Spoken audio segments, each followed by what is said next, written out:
Hello students, welcome to Solve Your Knowledge. இன்றைக்கி நம்ம பார்க்க போகிறது 12th ஸ்டாண்டர்ட் மேக்ஸில் எக்ஸைஸ் 3.1ல் 10th சம். ஒரு 12 மீட்டர் டால் ட்ரீ இருக்குது. அந்த ட்ரீ 2 பார்ட்டாக உடஞ்சிருச்சு.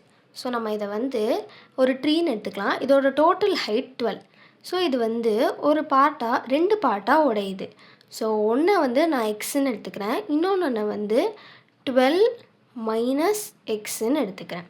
ஸோ அவங்க என்ன சொல்கிறாங்க அப்படின்னா, எந்த பார்ட் ஸ்டாண்டிங்காக இருக்கோ, அதாவது எக்ஸ் தான் ஸ்டாண்டிங்காக இருக்குதுன்னு நான் வச்சுருக்கேன்.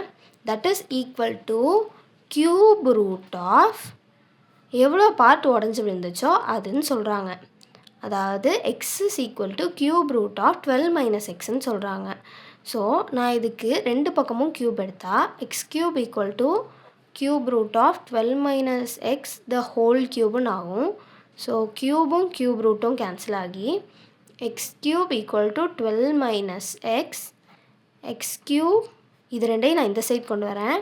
ஸோ இந்த மைனஸ் எக்ஸ் ப்ளஸ் எக்ஸ் ஆகும். Plus 12 minus 12 equal to 0. So இதுதான் அவங்க கேட்டிருக்க மேத்தமெட்டிக்கல் ப்ராப்ளம்.